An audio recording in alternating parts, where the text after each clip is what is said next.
Well, welcome to today's session titled Business Structure and Business Plan. My name is Sierra Ladroma with Griffin-Hammis Associates.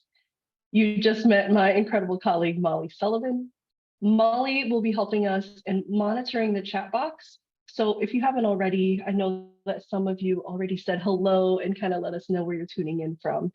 But if you haven't already, go ahead and pull up the chat box. So to make sure that you can join the conversation by asking questions, sharing ideas, or if you have any comments that you'd like to leave.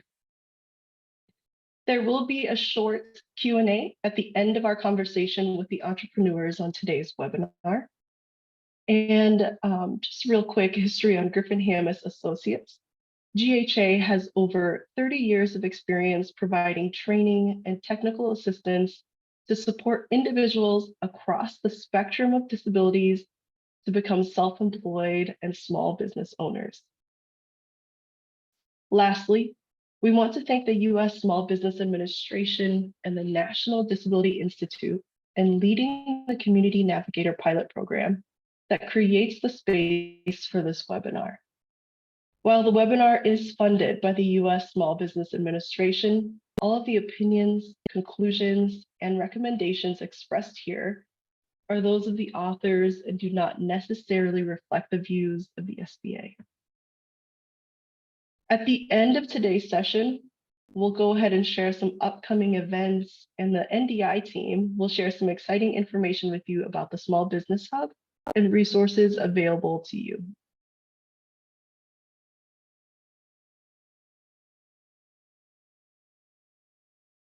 So I am thrilled to introduce you to today's guest speakers. We'll go ahead and start with Sherry Wynn. Sherry Wynn is the founder of Just Fix This Mess Incorporated. Just Fix This Mess organizes lives and assists individuals, families, seniors, along with their caregivers and families, and businesses to successfully manage their paper, digital, and financial stuff, going from being overwhelmed to having peace of mind. Sherry is a proud member of NAPO, also known as National Association of Productivity and Organizing Professionals, AADMM, also known as American Association of Daily Money Managers, and NASA, National Association of Senior Advocates.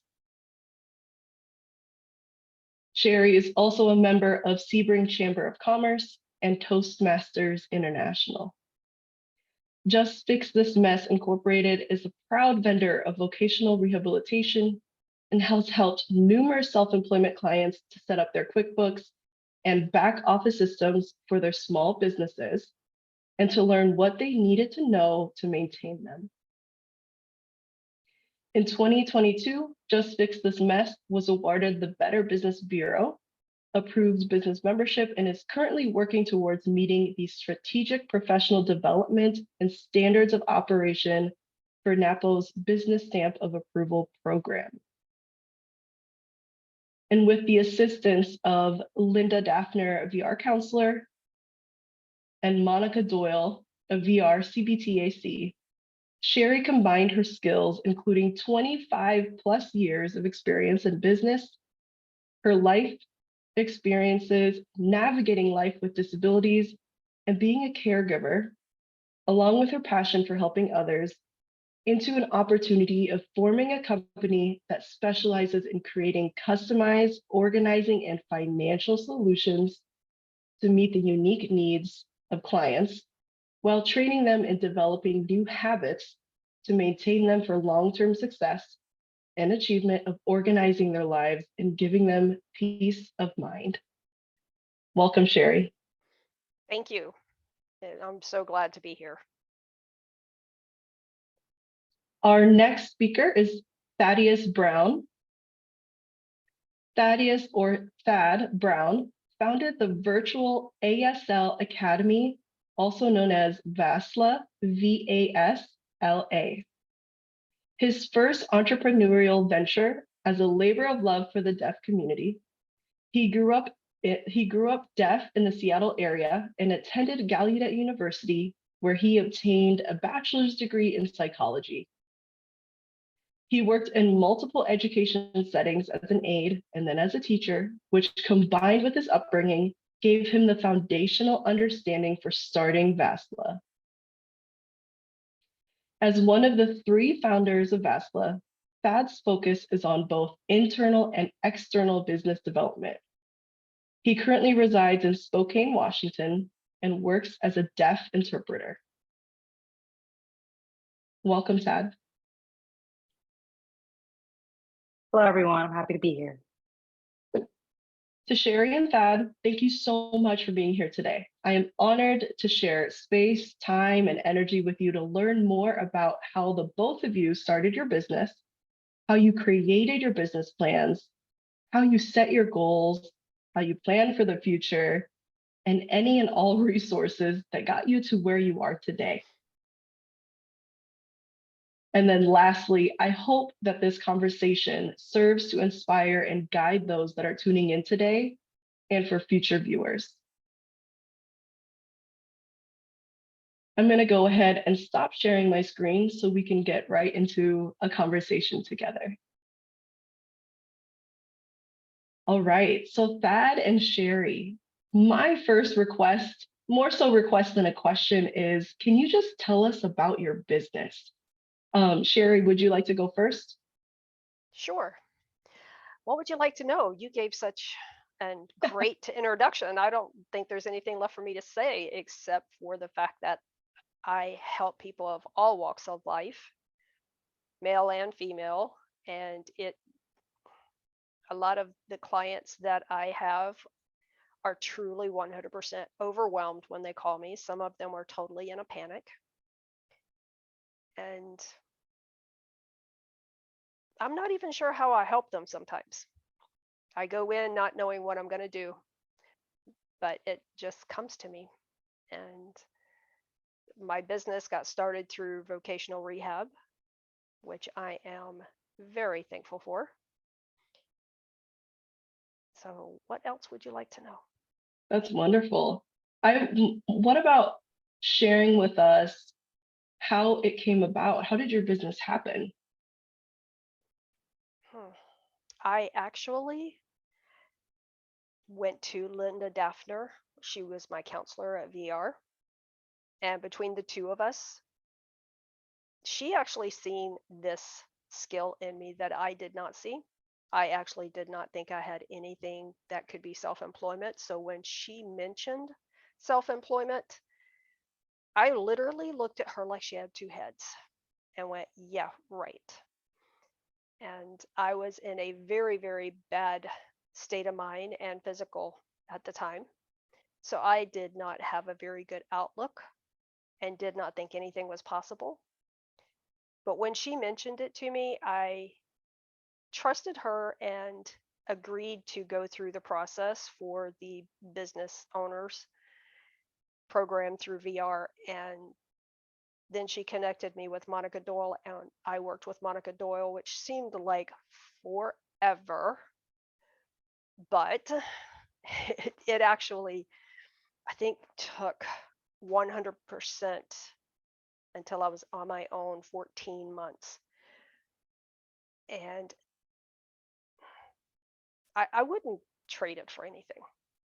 But I will say that the beginning of the process was very, very difficult and very challenging, going through all the steps for the building the business plan. Each step was hard, challenging, pushed me outside of my box. But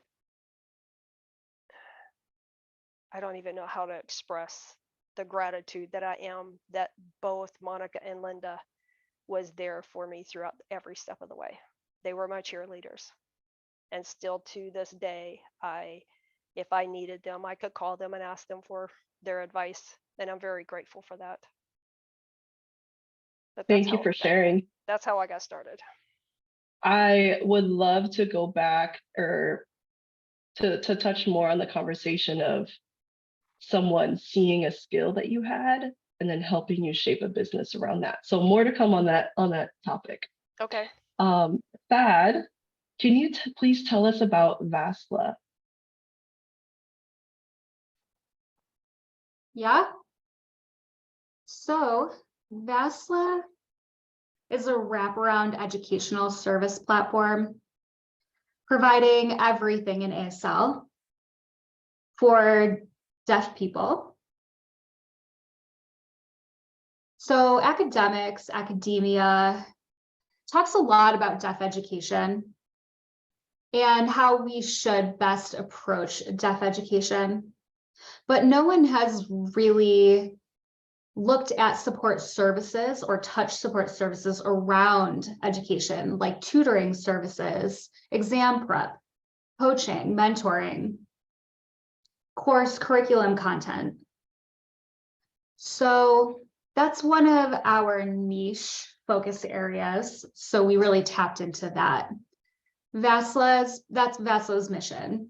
And so how we see VASLA, what the purpose of VASLA is because of COVID, the deaf community has several common issues that they see that happens. And it's no secret, everybody knows that most deaf people, as they're growing up in school, they tend not to have access to deaf adult role models. And that has a huge impact on self-esteem, on self-efficacy, on the ability to feel like one can do things independently, which leads to now what we're seeing is 45% of deaf adults in the US are unemployed or underemployed. And that goes back to those language gaps that educational inequities. When COVID hit, everybody shifted focus to Zoom, and I worked in education. And so I realized that, hang on, wait a second, there's a whole lot more to this solution. There's a lot more capability here. So I went to work, setting about to find that solution by connecting deaf children to deaf adults who are experts in their field, who can support those children with whatever they may need in academics. Thank you so much. I think personally, at least, I never realized how much the pandemic might have hit multiple demographics and communities when it came to figuring out how can we still learn and how can we still connect, because we were all trying our best. And I love that you saw a need that maybe sounds like it would have been there for a long time already, but thank you for creating VASLA. So this session, we want to talk a little bit about business plans. And Sherry, when we talked before, you have shared that business plans are great, but you've kind of gone through a couple of them. I would love to hear.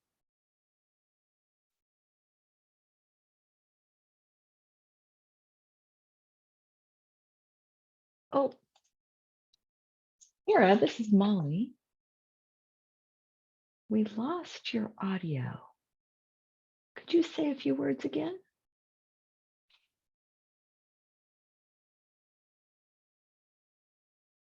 Can you hear me? Yes. Perfect. I'm so sorry about Thanks. that. Thank you, Molly. So I didn't get all of the question. I got half of it. Let me get reacquainted here. Okay. So we had previously chatted about how your business plans have changed throughout time, but I would love to know, what was that first business plan like for you? Whether you were working with, who was that again? Linda and Monica in first creating your business. Yes. Can you tell us what it was like to create your first business plan? Wow. Yeah. Creating the first business plan was challenging through each step, like I said earlier. But Monica, being the CB tech, walked me through each and every step. And one step built on the last step. And so going through step 1, 2, and 3, you could not skip to step 4 without completing step 1, 2, and 3, because step 4 built off of those steps. And some of them were a little challenging. I know that we butted heads on a couple of things, especially whenever it came to pricing of my services, because I did not think that my services were worth anything. Because what I seen is, I can do this, but can't everybody do this? And when she asked me what was I going to charge, and I gave her a low, I mean, I had been self-employed, so $20 an hour was like winning the lotto to me. And she went, oh, no, no, no, no, no. You know, that is not going to, you know, pay your bills and your business expenses, etc. She said, let's try 45 to start. And I went, 45? Nobody is going to pay me $45. And so we butted heads a little bit. And I actually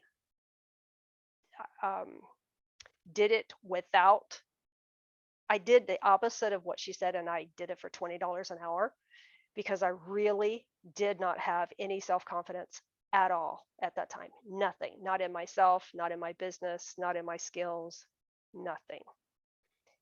And then, and I confessed to her that I did it, and she asked me if it was worth it. And I went, no. I worked really hard behind the scenes, my business side of it, plus working with the client. And no, $20 an hour wasn't worth it. So, you know, I had to admit with gritted teeth, I still had to admit that she was right. But once the business plan was completed, I actually sat there and read it like it was like reading about somebody else, not about me. And I sat there and bawled. I cried like a baby. I just could not believe that that was my business, and that this was a business that I actually could do. So Monica and Linda helped pull out the skills within me that I really and truthfully did not realize were there. And so I'll go ahead and touch on your question that you wanted to point out. The skill that Linda seen in me that I did not see, because I thought everybody could do it, was that I could organize anything and anyone. And that I've done it most of my adult life. And whenever I tell people that I'm ADHD and that I'm a professional organizer, they look at me like with this deer in the headlight look, like, whoa, wait a minute, ADHD people are not organized. And I'm like, no, but organization is a learned skill. And I had no choice but to learn it if I wanted to function and raise a child that also had ADHD. So going through the process opened my eyes as to what I personally could do, and that I did have skills, and it built my confidence. And I love my business. I can't imagine doing anything else. Sherry, I really like that you pointed out that your confidence wasn't really there when you first started the business, especially when the conversation of, hey, you should do this. But it also kind of sounds like your business plan, at least your initial one, was the foundation of your confidence. And maybe that's what business plans are really meant to do as well, to serve as a roadmap, but to also say, you've got this great plan, you got this, let's go do the work. So thank you for sharing that. Thad, can you tell us what it was like creating your first business plan?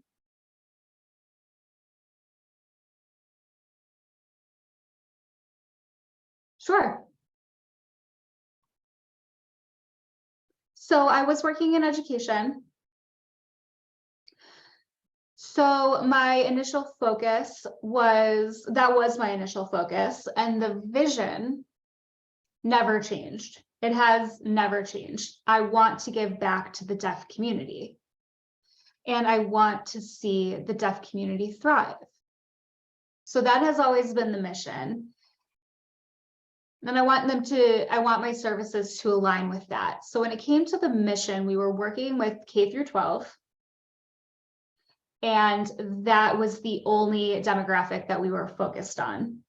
But as we grew, as we moved forward, wait, let me back up a little. We were also relying on deaf adults that we knew in the community to provide our services. So we wanted to make sure that we were getting students connected with experts in the field through adults that we knew. So when I put out a call for tutors, we had over 100 people sign up on our roster. And it was in the blink of an eye, just like that. And then thanks to networking, the three of us developed as a team. I spent 9 years at Gallaudet, just to mention some of my background. I don't recommend that, but it did work in my favor. So I did build that network, and the vision was always there to give back to the community. And the target population we ended up broadening because we realized that our platform was applicable to VR services, as well as most of our contracts used VR or were through VR. So the initial vision has stayed the same, but now we are serving everybody from birth to death, really, because we actually initially didn't realize what our platform was capable of at the beginning. That kind of leads me into the next question, which Thad, maybe you could share more about. You started with an initial idea, so that was your initial plan, and then you grew your services to a large range of people. How did you go about taking and organizing those changes and having them in a working, flowing business plan so that everyone can stay in that same organization as they grow together?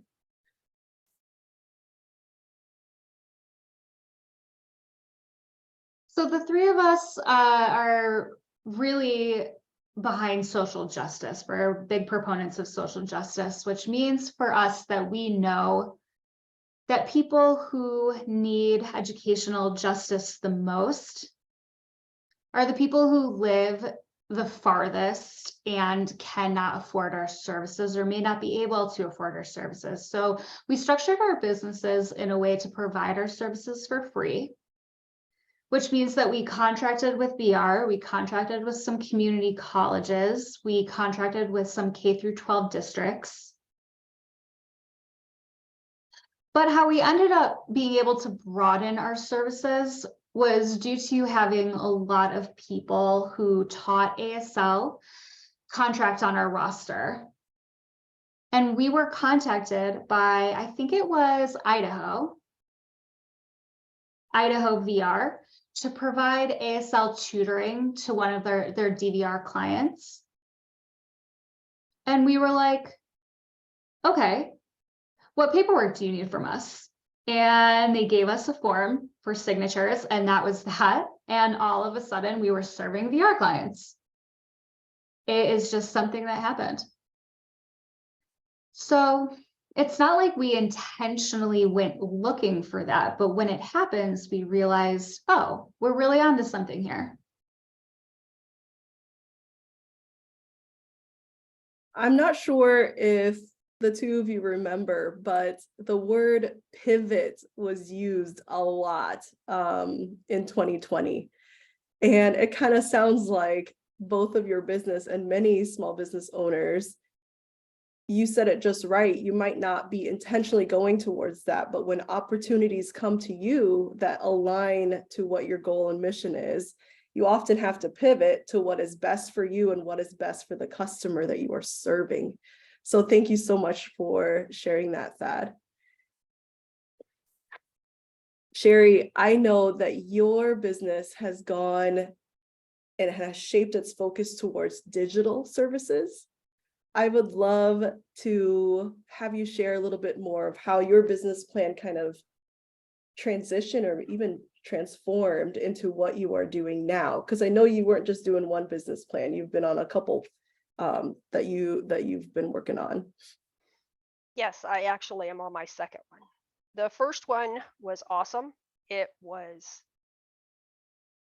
gave a great roadmap and it served its purpose. It got my business started and it helped me learn who I was and that I could actually do something, and it gave me control of my life back.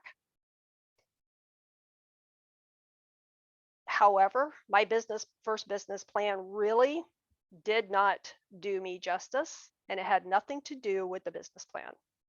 The business plan was awesome, just like I said. The fact is that once it was done, I set it on a shelf and I forgot about it. And I went on about my day. I did whatever came my way. I did it. I did all of the organizing, everything you can think of, from closets to kitchens to pantries to garages to attics to even a storage unit. But the more and more that I went around to the different clients' homes, and if I speak too fast, please let me know, because that is part of what my disability is. I will start rattling fast. And I seen that people were overwhelmed with stacks and stacks and stacks of paper. And a lot of people did not know what to do with it. And the more people that I spoke with, they also were losing track of passwords, login information, and photos. I have one client that has a whole lot of digital photos, and she would sit there for an hour searching through those photos to find the one photo that she wanted. She did a lot of genealogy stuff. So that became a very strong frustration for her, and I found a solution for that and helped her with that. And the more and more I got into it, the more and more that I seen that there was a very special niche and that I was really good at it, and did not realize that I was that good and that I could have fun doing it. A lot of people would look at me like I'm crazy if I tell them that I am happy with sitting in a chair, nice, comfortable chair, because I have a bad back. And I'm surrounded by boxes and boxes of paper. And I'm going through the paper, and I will spend hours. I have to remind myself to get up. And they're like, wow, that is so boring. And I'm like, oh, no, it's not. I have found great grandmother's birth certificates. I have found some really unique things that the families have totally enjoyed. And I know I'm getting way off the subject. I love my job, but the way that I transformed or pivoted from the first business plan to the second business plan was a whole process and learning process in itself. I actually coached myself the same as I would coach one of my clients in reaching their goals. And the first thing that I did was contact Small Business Administration and got teamed up with the person to help me with my second business plan. And I created it with my new way of thinking and my new way of processing that I have learned throughout the last 8 years or 6 years at that time, was to get very, very crystal clear on what I wanted to do and what I did not want to do, and what my body, my disabilities would allow me to do and what they would not allow me to do. So I created the second business plan in a step-by-step process, the same as I actually coach my clients. And I'm not sure how detailed you want me to go in that, because I could go on for hours, and I don't think we have that. No, this is perfect, Sherry. Thank you so much. You said something that reminded me of a good friend of mine who was asked by her parents to take all of their just memories via like photo albums and old videotapes, Mhm. to transfer all of them into a digital file of some sort. And it took her weeks, if not months, to do so. Yes. But this organization has now given that family that library of memories that they can access so easily instead of just kind of collecting dust in their garage. Mhm. So this is such a valuable service and resource that you provide. And I love that when you were creating your second business plan, you also learned and said, this is not going to work for me, but these are the things that I need and I want. Mhm. I really enjoy what you shared. You also mentioned in there that you contacted the Small Business Administration for help with the second business plan. Yes. I wanted to ask the both of you as the next question, what resources in the community or in your personal networks did you lean on and rely on for help as you started your business? Sherry, you can go ahead and continue on. In the beginning, it was vocational rehab and the Small Business Administration here locally. Also, NAPO. I took classes and I still rely upon them for more seasoned organizers that specialize either in the field that I had questions about or that I needed the training because they offer a lot of specialized training. Other than that, it was more of just networking with people. But as far as writing the business plan itself, it was Monica Doyle. Wonderful. Thank you, Sherry. Thad, what about you? What resources did you use to grow VASLA, whether it be similar to the Small Business Administration or your years of network and community from Gallaudet? Well, honestly, I never contacted the SBA.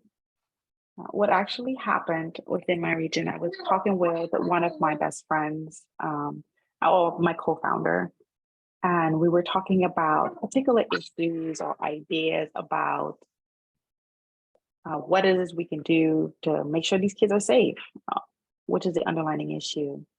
And we were like, well, we know these are really good ideas. We know these are good issues. And look, how do we speak to our other friend? And that would be our third co-founder. He already had set a business prior. It was already running for about 2 years, right before COVID.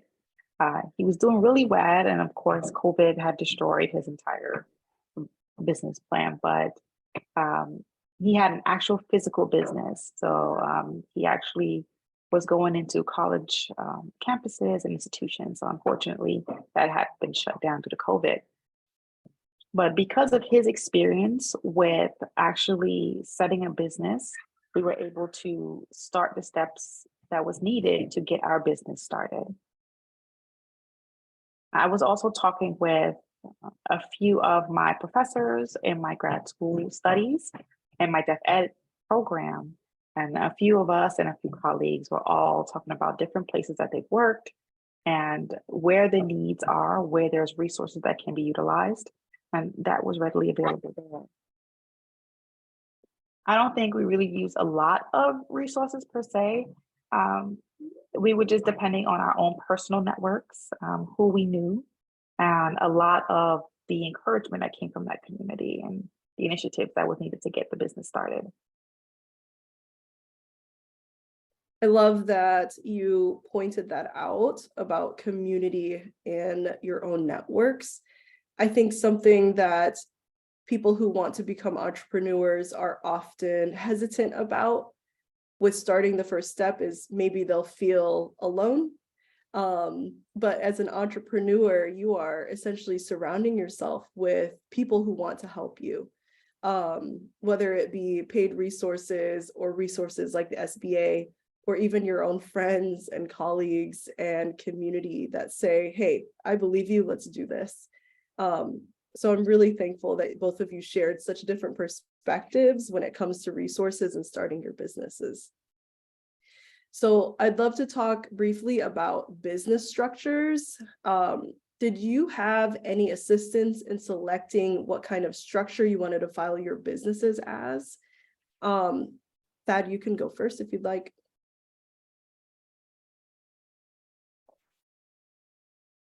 Well, the other resources that was utilized, I just remembered, was the accelerate program. I believe it was last year. That was with the VGI system organization. They were focused on disability individuals and how to actually create a business. There was a lot of resources and technology and knowledge there since they already had their program running. So I just wanted to put that plug out there. Now on to business structure. It actually started with an LLC. I think it's the most cheapest option for most small businesses. And I believe the goal at that point, you can do a B Corp. Because as far as a B Corp, it mostly focuses on socialization with data. And so, of course, it would give you an opportunity to continue to socialize with the different networks. And you can also change the structure in the future if needed to better fit the business needs.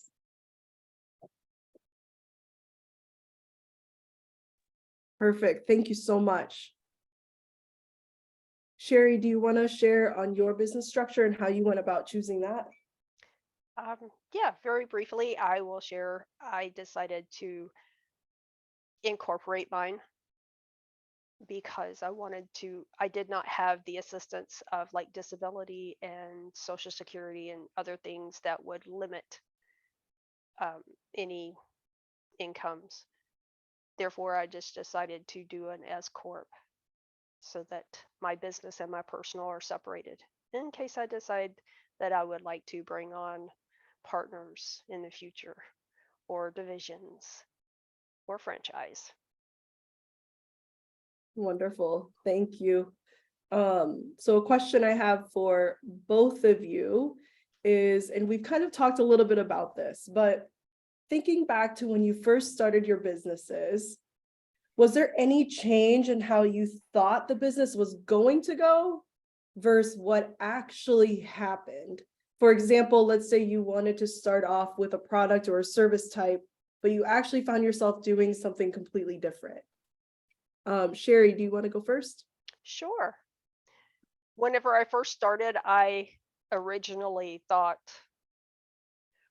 that all I was going to be able to do was the houses because people did not see the need for a personal organizer or a business organizer. And as I went through the business, as I said earlier, I started seeing the need for the paper, the digital, and even the financial. And that's how my business pivoted and why, because there was a need for it.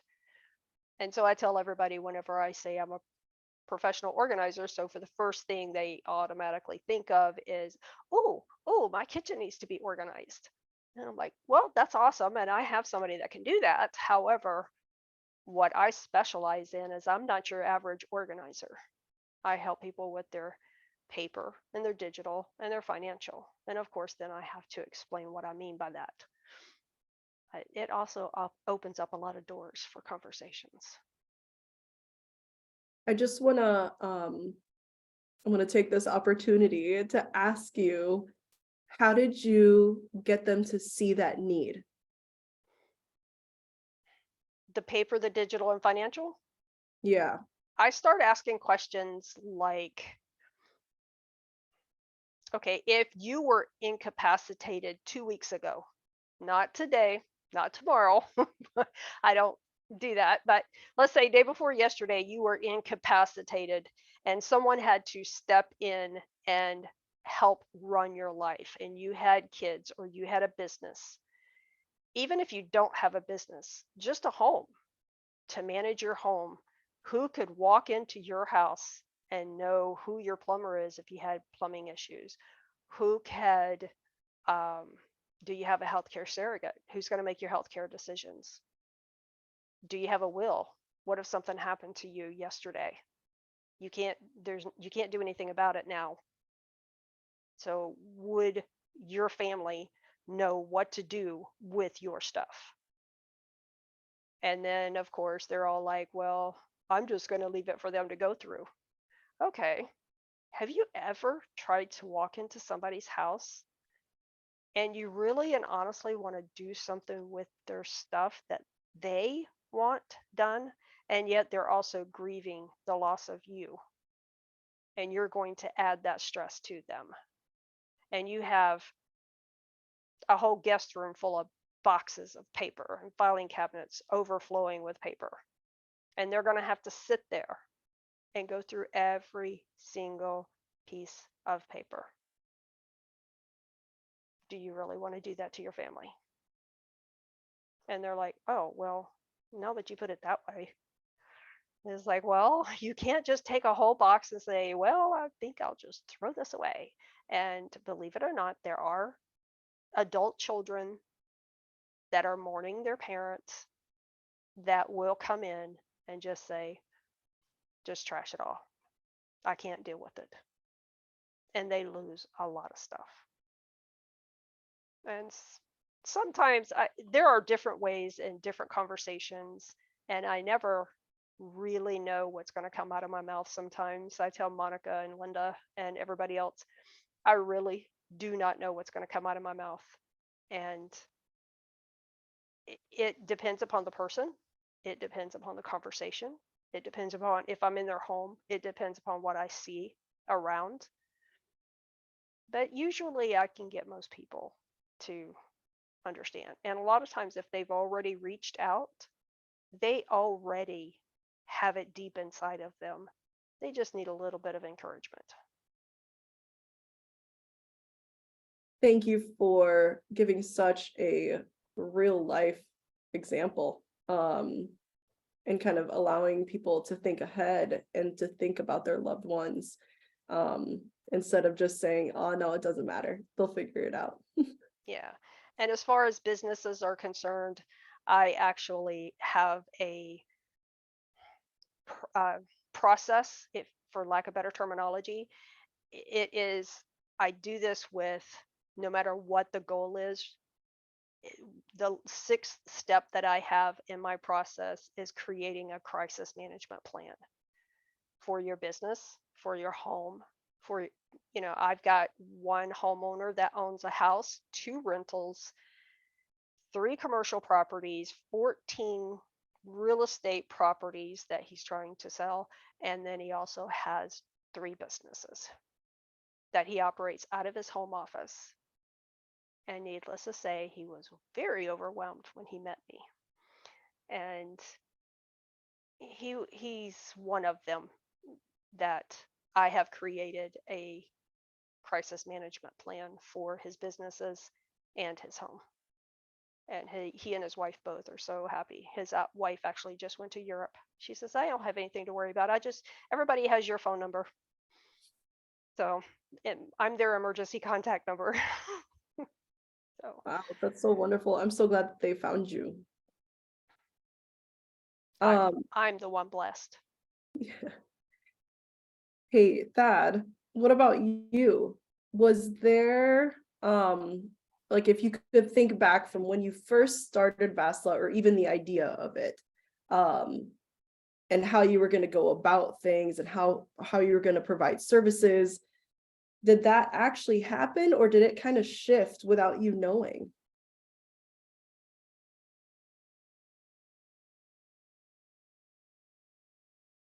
So at the essence of it, it really is the same, what I had expected, but the scope, as I mentioned before, has really broadened from what I initially envisioned.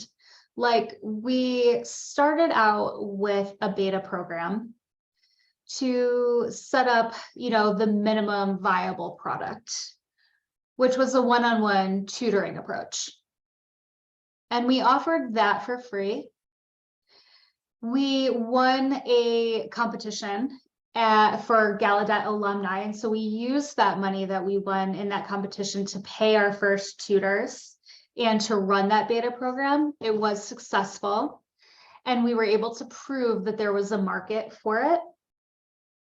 And when we started to expand our services and to gain more business, we realized that the 100 people that signed up as tutors on our roster covered 80 different academic subjects.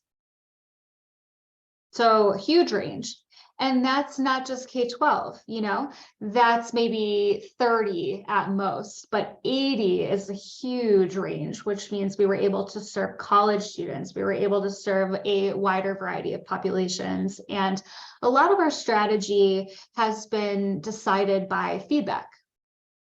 So we contract with one community college in Maryland who has a lot of deaf students who need support with ESL tutoring, and we do provide a lot of ESL tutoring based on that feedback and that need. Our other VR contracts have told us that, okay, you know, I don't want ESL tutoring. It's not what I need. I want an ESL course to be provided by a deaf person in ASL. So taking that feedback, we were able to, okay, I guess we can offer a course. We can go that route. And we use our network to find teachers for courses based on their need to develop curriculum, to develop content. And soon we're going to be offering an ESL course for deaf people specifically, separate from the other institutions that we contract with. So a lot of our scope really broadens due to our contractors' specific requests for the possibility even of provision of other courses, other content, and whether it's within the scope of things we can do. We provide CDL tutoring in Vermont, driver's license tutoring. And now we have the state of Washington asking if we could offer a driver's license course for deaf students. So really a lot of changes, right, happening over time just based on what we can provide, based on what we can possibly provide, or consideration of what we can possibly provide.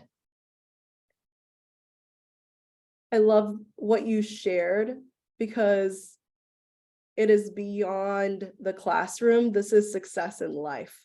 And I really love that VASLA is providing that.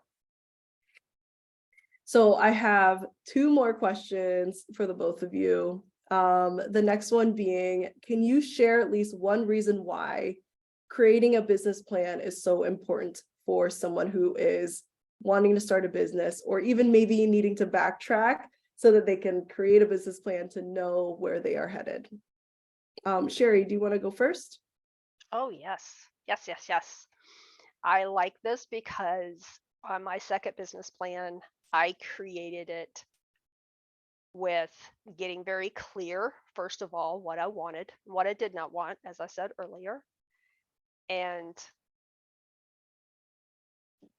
taking it by a task and creating basically a project timeline and creating my checkoff list, and then actually taking that list and putting it on my calendar.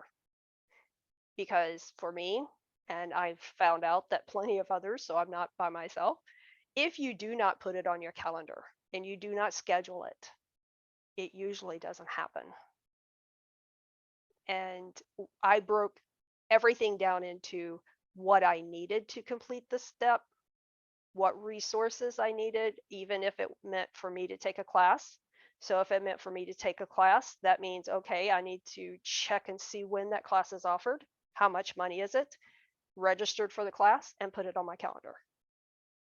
And so to be honest, taking every single thing that you do and putting it on a list, creating a project timeline, getting the resources that you need, and scheduling it is key to success in my book. Thank you so much, Sherry. You're welcome. Thad, what about you? Can you share at least one reason why creating a business plan is so important?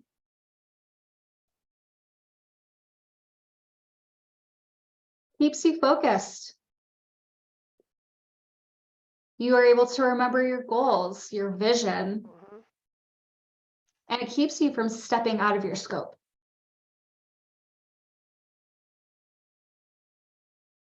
One of my co-founders, we have been looking at grants, investors, a variety of things.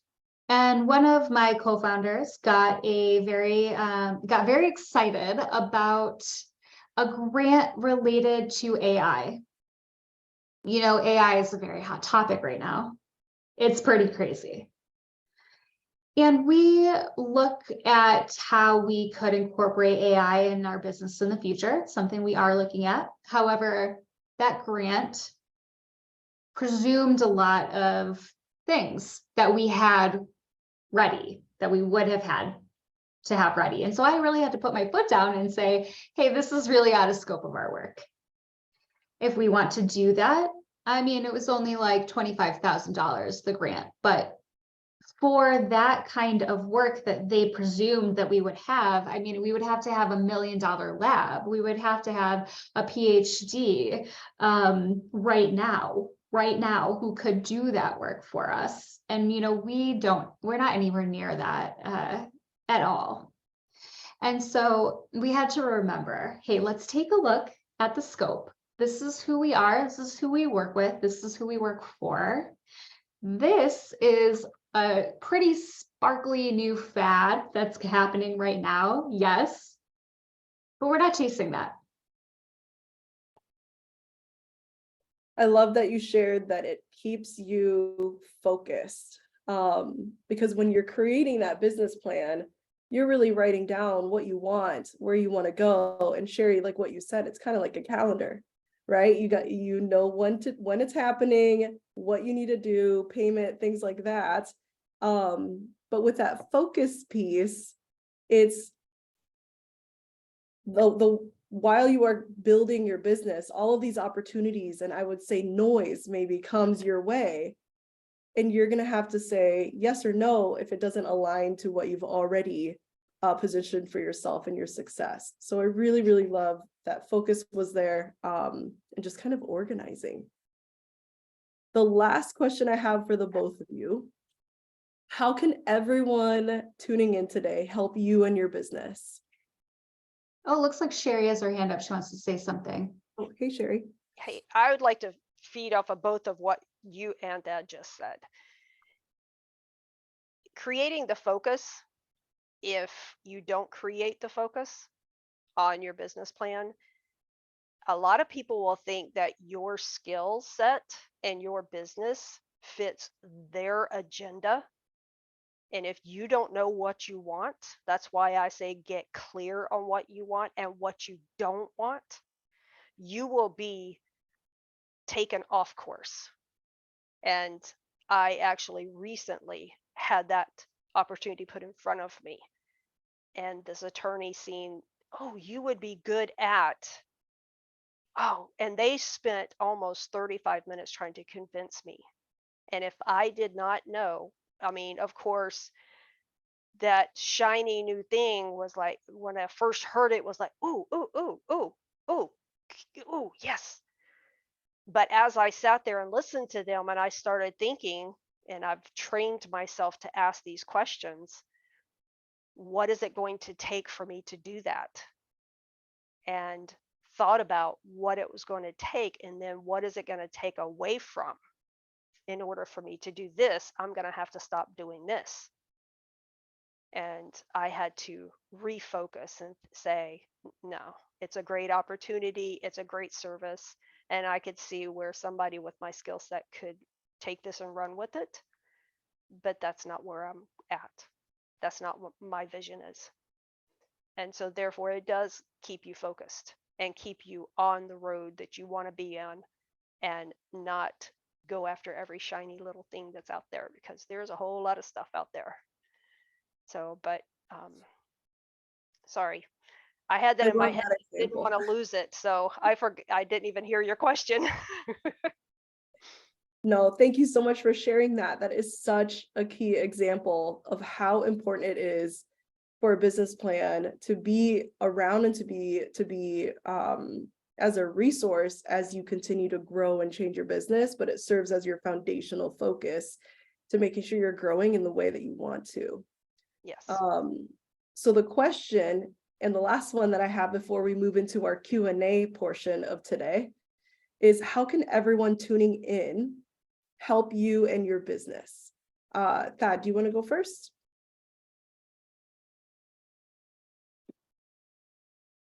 Well, if you know of any deaf students or deaf individuals that's struggling with academia or work, and they're having certain goals that they're not getting to, then they need help. Just let them know. I mean, it is a deep process, you know. It can be some finances, but make sure that they contact me. We are here. Wonderful, thank you. Sherry, what about you? If you know of someone who's overwhelmed with paper or their digital or their financials, and also would like to have somebody pay their bills, get their finances in order, get them set up on a budget and coach them into maintaining it, then I'm your girl. Give me a call. And I do work virtually. Okay. I was just going to ask if both of you were available to work nationwide virtually. Mhm. For me, if they're wanting to work with their paper, then they have to be more of they want the guidance and the accountability and someone to ask questions. What do I do with this? How do I keep this? But they're actually going to be the ones physically going through the paper. Then virtually, yes. But digitally, I actually can log in and send them a link, and I can log in to their computer and work on their stuff. And then, of course, financially is the same way. Wonderful. And Thad, you're able to provide services nationwide virtually? Well, that's pretty much the foundation of our business. So yes. Perfect. Okay, so I am going to share my screen again so we can move on to the Q&A portion.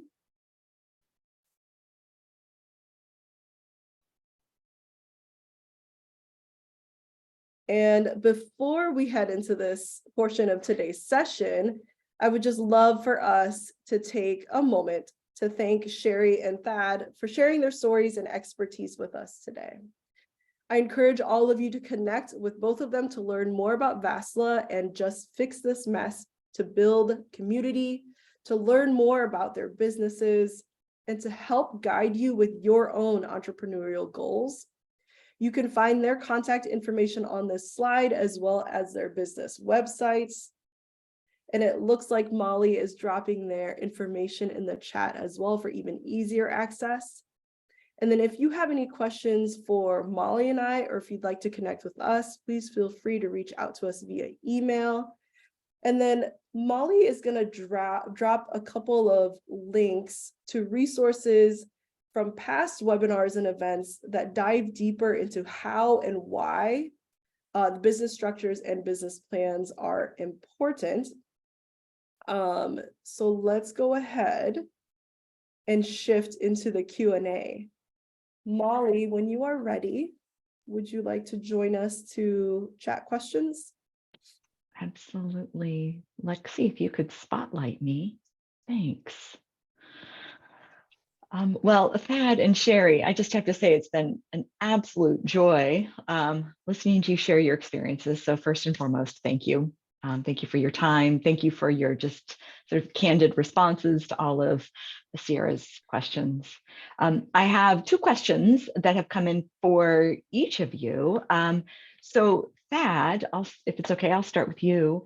Going back to the topic, I should say, of business structures, how did you go about learning about the different business structures? Because there's more than one potential business structure. And so as someone who was moving into the world of self-employment, business ownership, how did you learn about the different options that were available?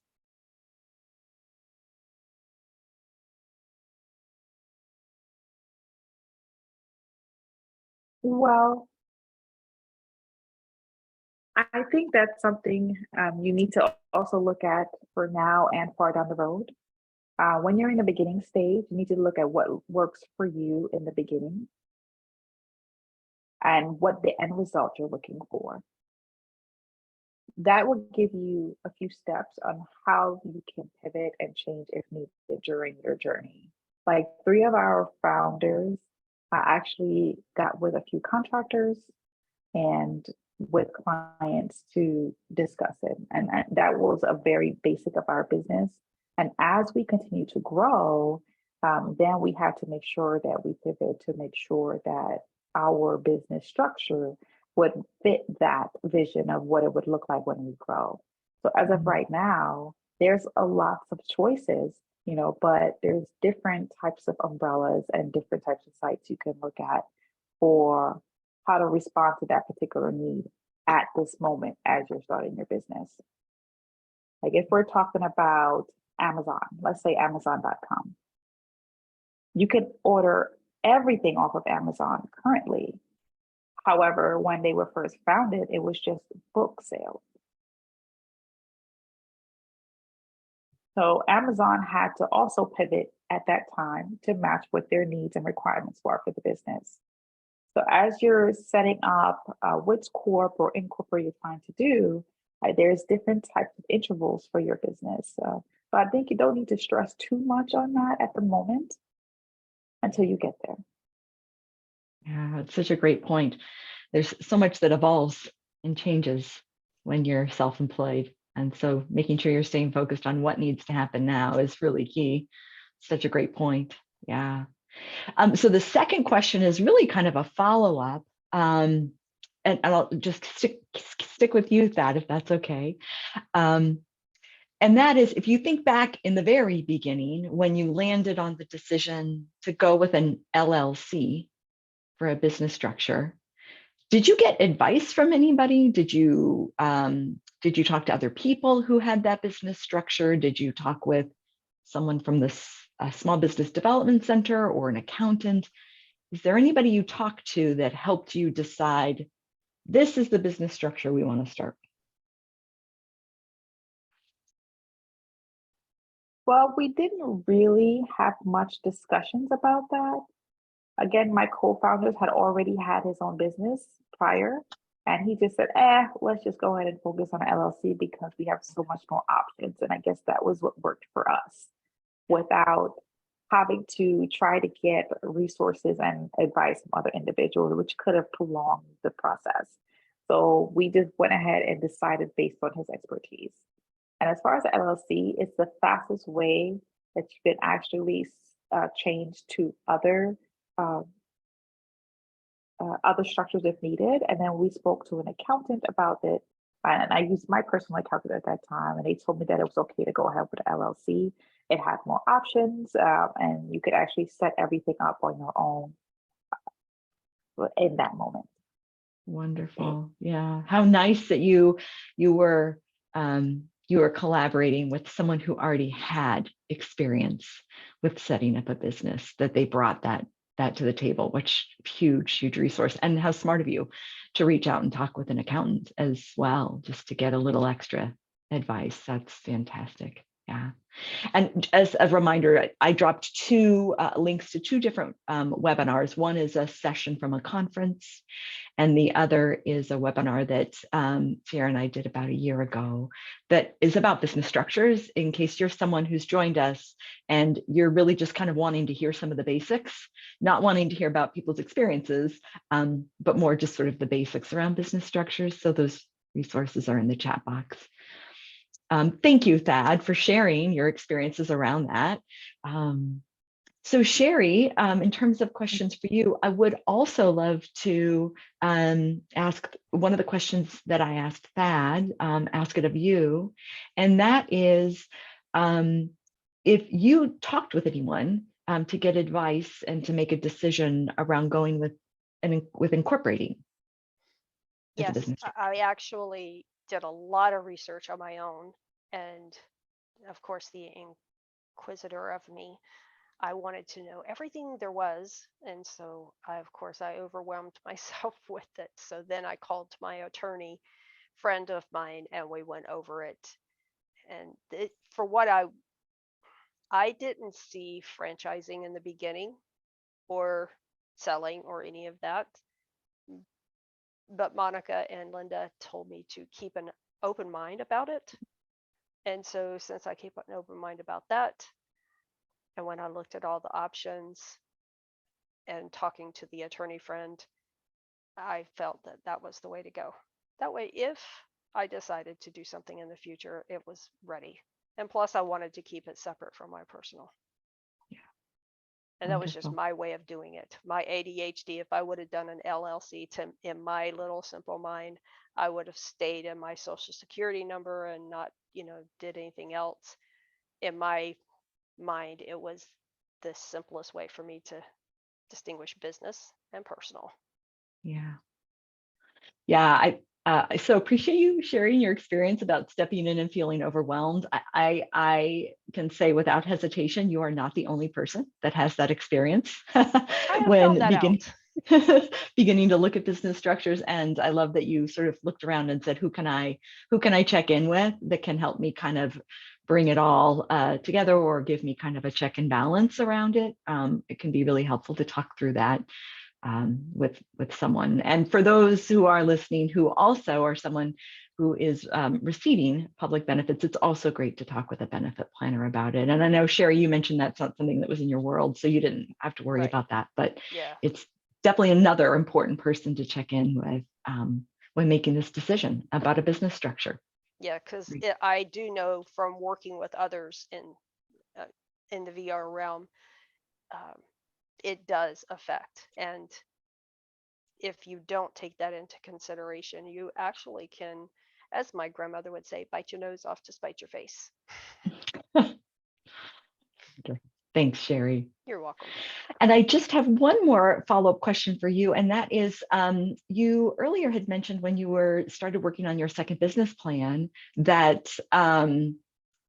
that not only were you going to sort of take your own lessons, the advice you give others and use them for yourself, but that you also reached out to the Small Business Administration to get a little bit of support. And would love to hear sort of some examples even of when you reached out to them, what they did to provide you help. What did that look like? What kinds of things did they help you with? One, they gave me a template, and which being who I am, I already had 20 templates. I just decided to write my own because none of them fit what I wanted. So I took parts of this one and parts of that one and parts of this one and created my own, which I do for my clients too.